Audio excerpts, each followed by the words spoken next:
Ladies and gentlemen, welcome into the official first college football Saturday. It's beautiful out. It's completely sunny. It's about 9:30. Guys, I'm about to destroy my workout. Look at this. Blueberry pomegranate. Can it focus, please?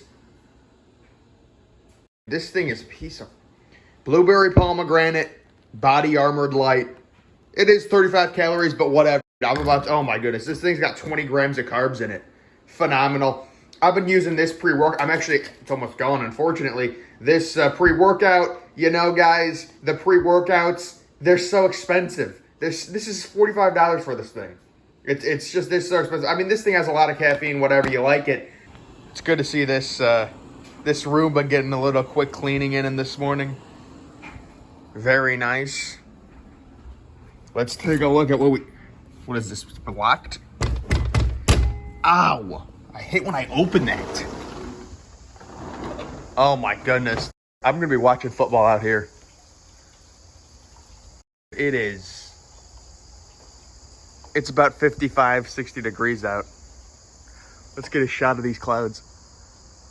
Wow.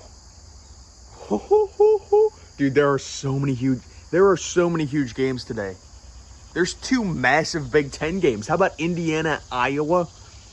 How about Wisconsin, Penn State at noon? The Clemson, Oregon. All right, so I'll quickly talk about it. The Clemson, Oregon game, I'm expecting low scoring. Normally this early in the season, the defenses are ahead of the offenses. And Clemson and Georgia, did I say Oregon? I meant Georgia. Clemson and Georgia both have really good defenses. I've been having this sort of vision. The final score, I think, 23-17, Clemson wins. That's my prediction. And what that would do, if you're not an SEC fan, you want Clemson to win. Because the main issue that we're going to have if Georgia wins, their schedule is so easy in the SEC, if you guys haven't seen it.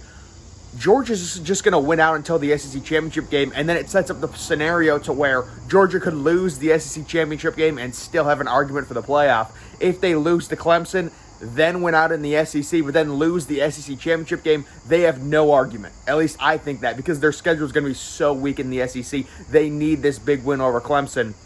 The other scenario that could happen, they could lose to Clemson, but then win out and then win the SEC championship, and then they would get in, obviously. So those are just scenarios. I would be rooting for Clemson if you're not a Big Ten fan. I'm just hoping for a good game. I'm excited for the Penn State-Wisconsin game, guys. Also, that Indiana-Iowa. So I've got Penn State winning a close one against Wisconsin, maybe like 31-24, and then I've got Iowa beating Indiana at home. Probably a lower scoring game, but I think Indiana loses 5 games this year. Guys, how about Duke losing last night? How hilarious was that?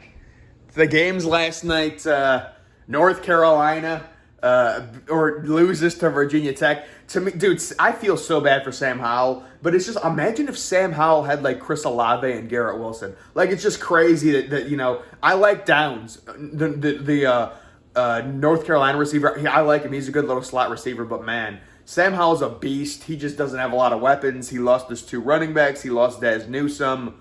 So that's unfortunate, but the ACC is horrific. We're going to see Alabama destroy Miami today, maybe like 47-24 or something like that. The ACC is pathetic. I'm guessing Virginia Tech is going to be ranked now. We'll see how long that lasts. So, big win for Virginia Tech at home. How about Michigan State annihilating Northwestern? I'm going to have to cut my workout short a little bit here. It's already 9:30, guys. I got to make sure I'm back for the games. The thing is, dude, oh, God, why would I do that? Hold on. I overfilled it a little bit. Guys, the thing is, they have college game day.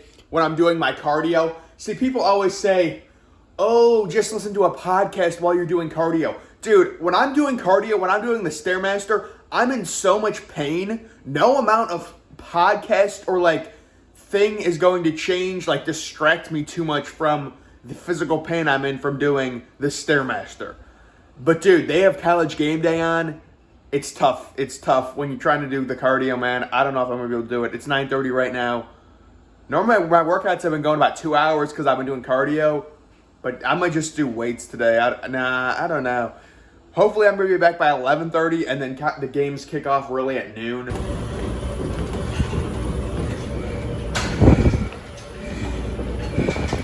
All right, guys, I just got back, and it's 11:38 a.m. I was thinking of a way to kind of engage the viewers more into my videos. So, guys, I think I'm going to be doing one of these every week, these sort of Hail Mary parlays where I'll throw 50 bucks down. I got 70 bucks here from the little bonus here. But, guys, you can take a look at this parlay I'm about to place for today. So, I've got Bama, minus 9.5, minus 310. So, obviously, you know, the real spread's what, Bama minus 17, but I'm giving away some points. I think they win by 10 at least. I've got Texas money line over Louisiana. I've got Michigan money line, kind of just a random throw-in because I think they're guaranteed to win.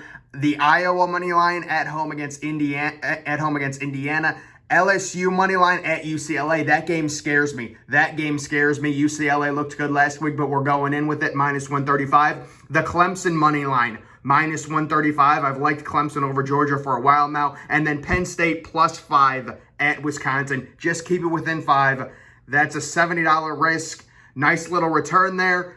Little fun thing to bet on. Who knows? It could be completely useless. I could have just thrown $50 away, in a few hours, depending on what happens with Penn State. But a nice little parlay, guys. Those are the games, I'm going to be looking at all the games, but these are going to be some fun ones to pay attention to. First thing I immediately notice, the absolutely ugly scoreboard ESPN still has. The big-ass horizontal scoreboard. Am I the only one? Oh, Michigan just got stopped on 3rd and 5. They ran the ball. Am I the only one? Why? This scoreboard is so ugly. ESPN used to have that little scoreboard in the bottom right. You guys remember that? It was so dope. This big-ass horizontal scoreboard is so ugly. I don't know why companies do this with their scoreboards. It's just clunky and huge. I'm going to do a quick rapid-fire reaction. The first Saturday in college football. It's still going on. The UCLA LSU game is close right now. UCLA actually up 21-17. But guys, I just got done watching the Georgia Clemson game, and oh my goodness, I think it was really a combination, but DJ Uiagalelei, not many starts, not much experience, and just not being on the same page with receivers, along with Georgia's just absurdly talented defense. I got to be honest with you guys. Georgia and Clemson are very similar. Both of those teams are really bad on offense and really good on defense. Now, Georgia maybe a little bit better on offense. JT Daniels. I'm still not really buying the JT Daniels hype. I know Clemson has a really good defense, but JT Daniels wasn't anything special. Georgia has a really easy schedule the rest of the way, so fully expect 2 teams now to make the playoff if Alabama and Georgia meet in the SEC championship undefeated. It's pretty much a lock at this point. Georgia has a very easy schedule. I think the only tough opponent they have is maybe Florida, and even Florida didn't look great today with Emory Jones. I believe that was his first start of his career. So, quick reaction to that game. As for Clemson, the ACC is so bad. So the ACC had 3 teams that were ranked coming into week 1. North Carolina lost to Virginia Tech. We had Clemson, who lost. And then we had, who was the other team? And then Miami. Guys, I said this from the beginning. Why was Miami ranked inside the top 15? It made no sense. Anyone with half a brain who's watched college football for the last 4 years could have told you that Alabama was going to absolutely annihilate Miami. And Bryce Young, he's small. He looked good, but he had so much time in the pocket. It was really tough to judge how well Bryce Young played. It's just, the amount of time he had in the pocket was unbelievable. He got pressured basically 0 times. But Alabama, they're a machine. They looked phenomenal. They looked like they were in midseason form. The one thing I was thinking about, I'm an Ohio State fan, just the Alabama, their secondary is so much better coached than Ohio State's secondary is. It's completely different. It's not even close how well Alabama is coached in the secondary compared to Ohio State. As for Ohio State, they've got the big matchup next weekend against Oregon. Oregon didn't look good. We'll have to see with their pass rusher if he's able to play. He was in a walking boot, but maybe that was just precautionary. I don't know. But Oregon, their offense looks bad. Ohio State's defense, their secondary isn't bad. That's weakness on weakness. I think Ohio State's going to beat Oregon pretty easily next weekend, honestly. The game's kind of lost some of its luster Oregon nearly lost, quite frankly, to Fresno State. They won by a touchdown. How about, I don't know. Someone's going to have to look this up, or I'll have to look after this video. Washington was losing to Montana. Oh, my goodness. I don't know if they ended up coming back, but obviously the game next week on ABC, Michigan and Washington. Imagine Washington loses to Montana. That game's going to lose a ton of luster. So, I mean, we'll have to wait and see. But, guys, I'm trying to think of some of the other teams that played. A&M, I've never been high on A&M this year. We'll have to see. They kind of sleptwalked in their game against Kent State. How about Penn State? Huge win at Wisconsin. It was a big win, but I have to say I'm just not scared of Penn State if I'm an Ohio State fan. Sean Clifford doesn't scare me. It's a good, solid Penn State team. I have a lot of respect for James Franklin. Penn State is always the toughest game on Ohio State's schedule. It seems every single year they play Ohio State the best. And this year probably will be no different. Jahan Dotson is a beast, but Sean Clifford just doesn't scare me very much. How about that Wisconsin offense? Oh, was that tough to watch. Graham Mertz didn't look like he improved at all. I know Penn State has a good defense, but my God, how about Iowa? Guys, I said one of my top 3 overrated teams to start this year was Indiana. Indiana's going to lose 5 games. They got destroyed by Iowa. A lot of people are going to be jumping on Iowa's bandwagon. Now, it's not that I don't think Iowa's a good team, because I do, but I think that game was a little bit to do with, it was more to do with how overrated Indiana is than how underrated Iowa or how good Iowa was. Not to say Iowa's not good. I think they're definitely the favorite to come out of the Big Ten West at this point over Wisconsin, but people are going to kind of jump all over their nuts. I would say, I think you kind of overrated Indiana. Indiana's a 5-loss team. I have them at 7-5. I said they were one of the most overrated teams. Guys, quickly tomorrow, my prediction, I think Florida State's going to upset Notre Dame. Straight up. I honestly do. I've said this from the beginning. Notre Dame's another team I think is overrated. But the main takeaways from week 1, Bama is still Bama. Ohio State played How about Oklahoma, man? Dude, Oklahoma's got to be one of the biggest letdowns of week 1. Bragging about how good their defense is. They had a nice defense last year, kind of an improvement with Alex Grinch. And, man, did they flop against Tulane. They ended up winning 40-35. But, wow, what a letdown that was. It'll be interesting. I think they're going to drop to 4th. My guess is the AP is going to rank Alabama 1, Georgia 2, Ohio State 3, Oklahoma 4. Clemson will probably fall to 7 or 8. But the major problem that all of us are going to have with Clemson is Clemson plays such an easy schedule, man. I mean, it's just so easy. So if they win out, they're not going to have really any quality wins.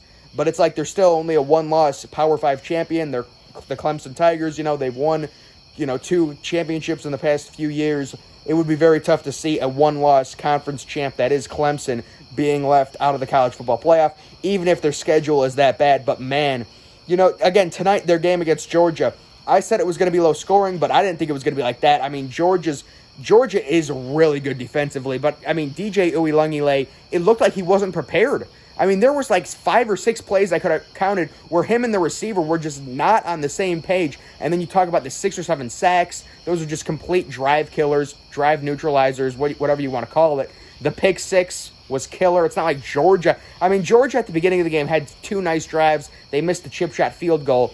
But neither team were really moving the ball at all. It's not like JT Daniels played all that well. I know Clemson has a good defense, but those 2 teams, the rest of both of their schedules are very easy. But, guys, the rest of the country, if you're not an SEC fan, this creates a major issue because the expectation is Georgia's going to go into the SEC championship game undefeated. Alabama very well could go into the SEC championship game undefeated. Even if Bama goes in with 1 loss, then wins the SEC championship over an undefeated Georgia, both of them would have 1 loss. Both of them would probably make the playoff. So that's a big problem that it creates. As for the Pac-12, Washington, my goodness. I mean, I don't know what to say about them. Or Utah beat, Weber State, whatever. They beat them 40-17. And then,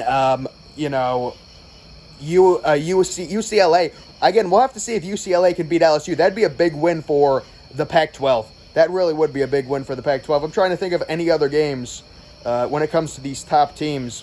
All right, guys, I just checked. It's a final. Washington has lost to Montana at home, and that completely cripples ABC's Saturday night game next week, which is going to be Washington at Michigan. shout out, even as an Ohio State fan, shout out to Michigan. Really good win for them over Western Michigan. Ronnie Bell, what a phenomenal kid. What a phenomenal one-hand catch he had on the sideline. You hate to see it, the ACL. Oh, my goodness. That's a great kid, and he was a really good receiver, too. He was going to have a great year. He had the one-handed catch that shouldn't have even gotten called back for offensive pass interference. That was a terrible call. And then he had a 76-yard touchdown. But Michigan with a good one. Shout out to Texas beating Louisiana. That was one of my bold predictions I had before the season. I thought they would blow them out. Bijan Robinson is unbelievable. He's so good. It's not even funny, but I can't. Dude, Washington loses to Montana 13-7. Well, they're definitely going to be unranked next week. I'll tell you that much. And that really, the ABC cannot be happy about that. ABC, they should have tried to get the Ohio State-Oregon game. They really should have. I'm guessing they didn't have first pick, so Fox picked Ohio State-Oregon. But the Ohio State-Oregon game, guys, I would say the spread is probably going to be Ohio State minus 12. I mean, it'll be interesting. I don't know what the injury is to Josh Proctor either. That's the one for Ohio State that I'm interested in. But the game is literally weakness on weakness. Oregon's offense is really bad. Ohio State's secondary is really bad. Ohio State has a good run defense. I think we'll be able to honestly mask our secondary, to be honest with you. We'll have to see if Seven Banks is back and Cam Brown. If we can get Seven Banks back, it should be fine. But again, the AP projection right now, I would say Alabama clearly number 1. They're going to move Georgia up to 2, and they should. They should. Georgia doesn't have a good offense, but, I mean, that was a swarming performance against Clemson. You can say what you want about Clemson, but still, that was a really impressive performance. They moved Ohio State up 1 spot to 3. They move Oklahoma to number 4. And then, I guess Clemson, they might just move down to like 6 or 7. I don't really know. That was an uninspired performance. I mean, you can say Clemson still has a really good defense. They do. But, man, dude, they were just swarmed the whole night. I got to say, dude, I like watching a good defensive game where a team just, I mean, that was just what Georgia did. Georgia has so many studs on defense. So many studs. They've recruited so well. It's really their top 3 recruiting teams when it comes to talent. Ohio State, Georgia, and Alabama. And especially Georgia's defense is just loaded. Absolutely loaded. But, guys, week 1, there's 2 more games. How about the Louisville Ole Miss game on Monday night? Lane Kiffin he's not going to be coaching. He got sick or whatever. But that'll be an interesting game. I like Ole Miss's offense. Tomorrow is obviously the big Florida State and Notre Dame game. That's my upset. Again, guys, FSU money line. I think FSU wins outright. But, yeah, great day of college football. Biggest takeaways, Bama's still Bama. Clemson, haven't seen an offensive performance like that maybe since Dabo got there, or maybe his first few years there. But it's been a while. That was horrible. Georgia, phenomenal defense. Still, a lot to be left desired on offense.